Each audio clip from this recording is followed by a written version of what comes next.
Today I'm tearing down Masterclass.com to uncover the strategy behind the site. Why is it laid out this way? Why they have various features? What are they optimizing for? What works, what doesn't, and what you can borrow for your own LMS, membership platform or learning app. Let's get into it. Now here we are on the homepage. I've just landed on this, and the first thing I notice is it's quite an interesting hero design. It's a lot different to the heroes that you see on most websites. And there's two interesting parts to this. First, on the left, we have what seems to me like a very stealthy start to the onboarding flow. I imagine that this is how you sign up. It's just that they haven't made it that obvious that this is a sign-up flow. So they're sort of like sneakily moving you in to the sign-up flow without specifically saying sign up. We'll come back to that. On the right, it's quite interesting as well. We have here a kind of slideshow of various celebrities that have created courses for Masterclass. I think that's probably why they're as successful as they are, these celebrity-backed courses and endorsements, whatever you want to call it. So as we scroll down, we can start to see the courses that they have available. This is the trending tab. Let's see, art and design. Okay, so we're getting a taste of the content that's available. I'd be surprised if they let me see the full library before signing up, but let's see. Oh, it won't let me click. Oh, okay. So it takes me to an onboarding flow, and I suspect that's the same place. Oh, that's this. That is the same onboarding flow. Yeah, same questions. So as I said, this is a stealthy onboarding flow. I presume, can I learn anything else about this course? Okay, so they have landing pages per course that you can see even if you haven't yet signed up and became a member. These presumably are searchable, indexable by Google, but they all lead to the same place, right? Let's have a look at the plans. So they're annual memberships. You're not purchasing individual courses, you're committing to a subscription-based course platform. Fairly straightforward. Let's back out of that and let's go through the onboarding flow. So what are my goals? Let's say develop my career and learn about science and technology.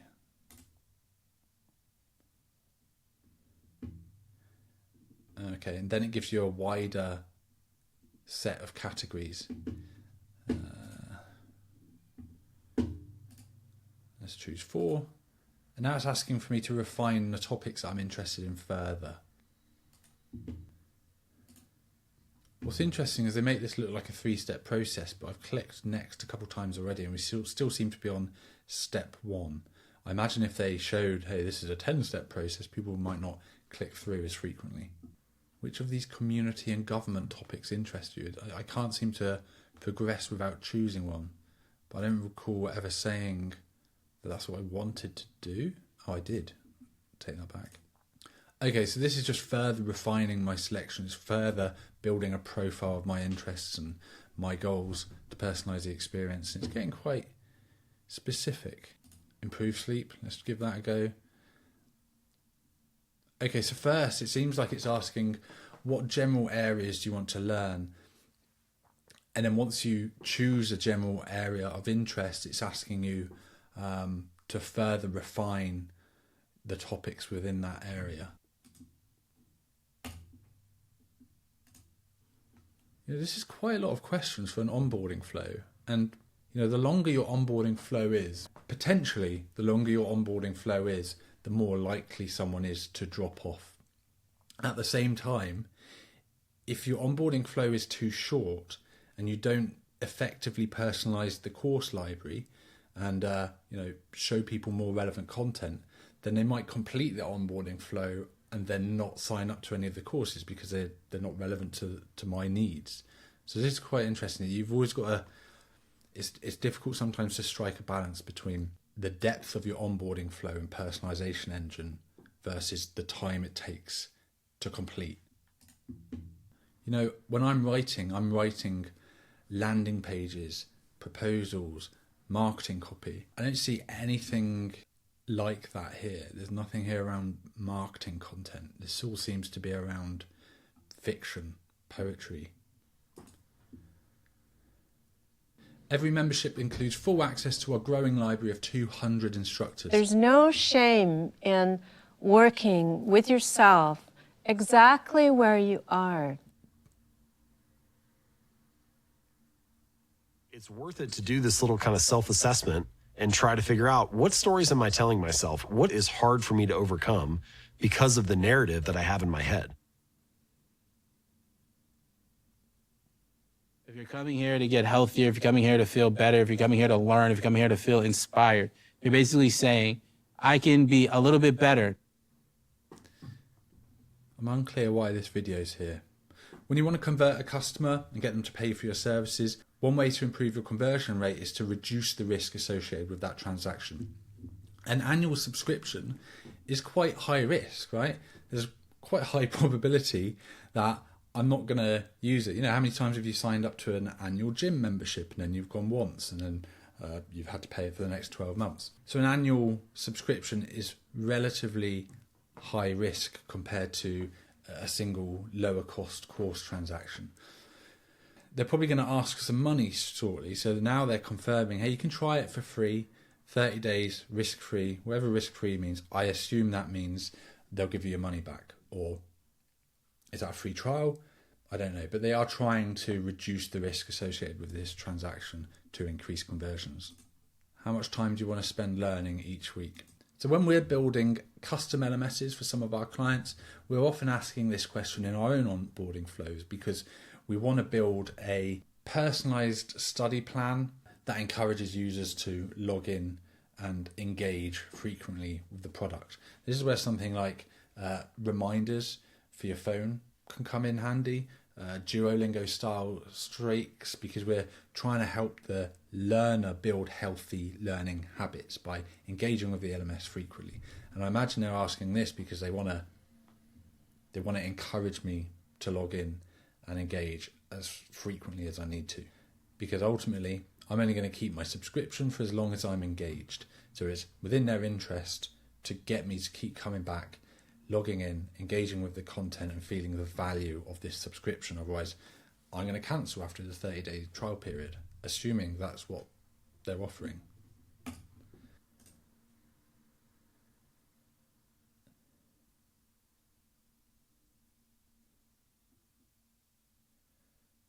So that's quite interesting. We do something similar. See how it took 5 seconds or so to personalize the experience?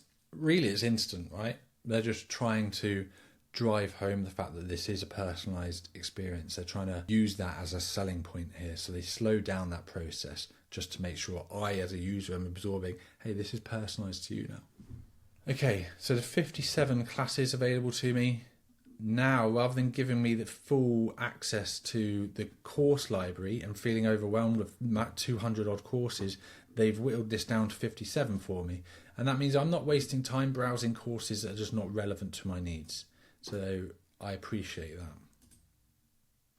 Chris Voss read his book. Let's watch the trailer for his course. Everything in life is a negotiation. When you cross the street is a negotiation. Getting your coffee at Starbucks is a negotiation. You're probably in 3 to 7 negotiations every single day. Your life could be in a completely different place just by improving how you negotiate. Negotiators are working around the clock. The deadline for execution has passed. With us now to help break down the investigation, FBI Special Agent Hostage Negotiator Christopher Voss. My role as a hostage negotiator was to connect authentically with the victim, the victim's family, and with the hostage taker. Everybody really deserves to have somebody hear what they have to say.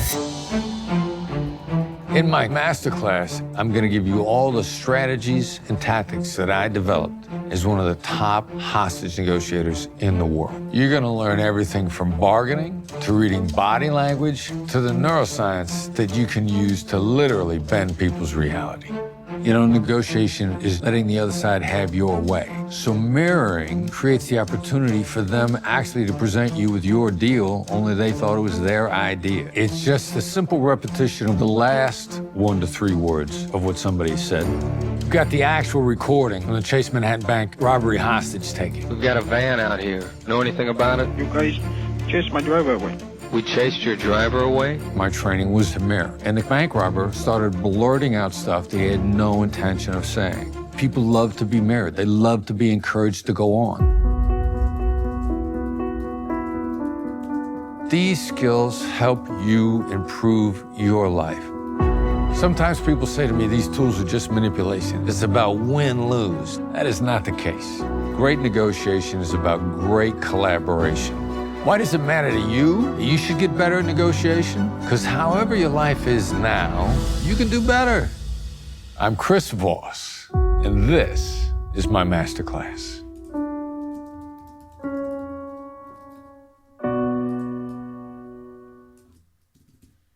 So I thought that trailer was pretty great. High production quality. I think aesthetic quality is important because it communicates that the content is quality too. If the course production quality is really low, a muffled mic, noise in the background, you'd probably also question the quality of the content that they're teaching. And after the trailer, there's a call to action here to sign up. So I think the next step is I'm going to have to part with my money, aren't I? Let's see. Starting at £10 a month, billed annually for all classes and sessions. As a user, the potential objection that I might have is, am I going to get value out of this? And here I can see, okay, 200 courses, new classes every month, bonus classes and content. This all speaks to my question or potential objection around the value that this subscription provides. And another potential objection is, what if I don't like this? And this is where the final bullet point here, 30-day money back guarantee, helps to handle that potential objection. So let's sign up. We'll just go standard. And again, potential questions or objections people may have, they answer those in this FAQ, which is timely. You're not going to a separate page for the FAQ. They're putting the relevant questions and handling the relevant objections at the right time. They're not asking me to move around.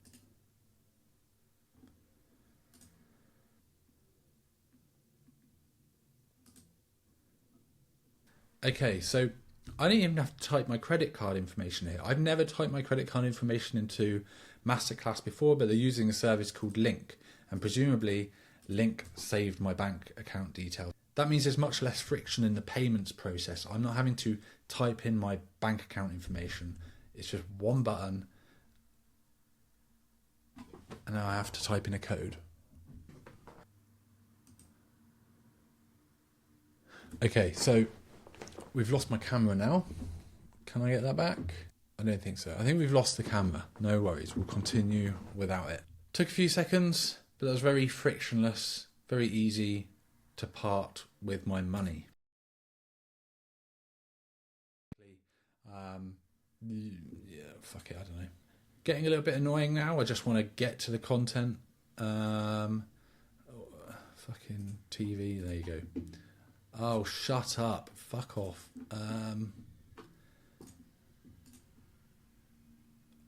Frustrating. I'm Martin Scorsese. I'm Simone Biles. I'm Timbaland. I'm Ted Friends. I'm Tony Hawk. Gordon Ramsay. Stephen Curry. Spike Lee. And this is Masterclass. I don't know what the point of that is. Just, you know, they're asking this at the correct time, at least from a conversion perspective. If you ask for names and emails and various other profile information ahead of payment, you're giving me more opportunity to bounce before I do make that payment. Now it's asking me, who do I want to learn from to further personalise the experience? I feel like this is a bit too much. Okay, now we're in.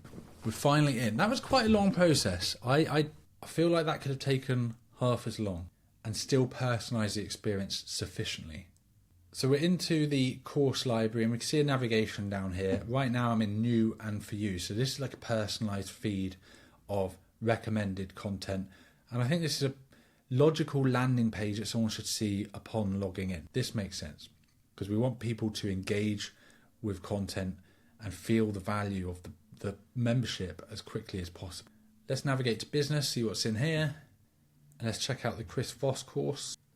Okay, and I don't know what TA is, training assistant, but I don't know. But there's a chatbot style interface that's popped up here, and it's asking me, have you ever been in a negotiation situation? Yes. I am curious what the point of this is. So it's asking me, how did I prepare for previous contract negotiation? I've answered, better understand the goal of sales prospects to frame my negotiations as a win for them. I guess this is interesting, but I'm not currently seeing the point of that. Let's hide that for now. And here we have what is presumably the starting page of a course. And up the top we have the trailer playing with no sound. Scroll down and I can see the various lessons within this course. They look like they're all videos. I think Masterclass is a video-based course platform. And so I don't think they have text lessons. I don't think they have any form of interactivity. I may be incorrect. I don't think they have quizzes. It seems to me like this is all just video. So let's watch the first video. Okay, so I can't show you this video because the copyright police will probably come after me. But what I find quite interesting is that it was a very captivating introduction to the course. It doesn't jump straight into the content, but rather it tells a story and introduces Chris as an expert in hostage negotiation. And it's filmed and it's edited really well. It's like an intro to a murder show that you might see on Netflix, and it pulls you right in. So let's look at the rest of the interface here. On the right, we have the curriculum. These are all the videos. That's not scrolling. These are all the videos within the course. Presumably I can click around and watch them in any order that I want. There's a note tool here. It's like a scratch pad. It's just like a notepad that I can add to. There's no like submission. There's no formatting. So it's just text. Not even bullet points. Okay. So it's a basic note-taking tool, but it's good enough. The cool thing about note-taking tools when you build them into the LMS is they act as another reason to keep your subscription active. I presume that these notes, if I ever wanted to refer back to them, I can only refer back to them if I have an active subscription. And secondly, having notes here means that the user doesn't have to open another tab, open up Google Docs, add in their notes. The problem with that approach is that while a user is in Google Docs, they're not here. They don't have eyes on the video, so it can be a bit more distracting to have to use a separate note-taking app. And as we scroll down, they have top-rated lessons within this course. That's interesting. I guess this could be useful if you have more of a free-form course where you're not expecting people to complete the course in a linear fashion.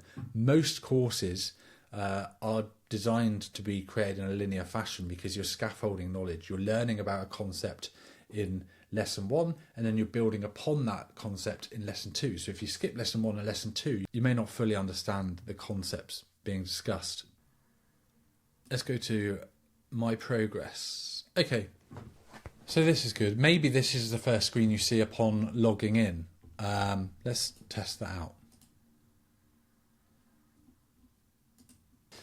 That's interesting. So when I log in, I'm not sent to my progress to resume an existing course. I'm sent to the course library to pick a new course. Why? It seems to me like their KPI isn't the number of courses completed. They're prioritizing number of courses started. I presume because if a user samples more courses, it feels like they're getting more value from the service. And the more value from the service they're getting, the more likely they are to make it past the 30-day trial. That's interesting. They don't care if you complete a course or not. They don't prioritize good learning outcomes, which is where the value really is. They prioritize perceived value. And I think this is mirroring what you would expect from Netflix. So it's very much focused on retention and perception of value more than actual value. Okay, so let's... what's interesting is you click this logo, you get this course library here. But then if you go to library, you get another view of the library. What's the difference? is this more curated? I genuinely don't know. But I mean, it's quite a simple system. Once you're into it, you realise it's just a heavily personalised, retention-based product focused on video-based courses. There's no like separate resource library. There's no text lessons. There's no real interaction beyond that AI thing. It's really quite simple. But it is nicely designed. It doesn't look like a typical LMS. You know, a typical LMS looks pretty awful. They are extremely frustrating to use. And once you're into Masterclass, once you're beyond the convoluted onboarding flow, actually it's really quite usable. So that's the Masterclass teardown. If you're building an LMS, borrow what works, avoid what doesn't, and understand the strategy behind every design choice. If you like this, I'm interested in making more. Please subscribe, add a comment. Let me know if there's a particular app or platform that you want me to tear down. And I'll see you on the next one.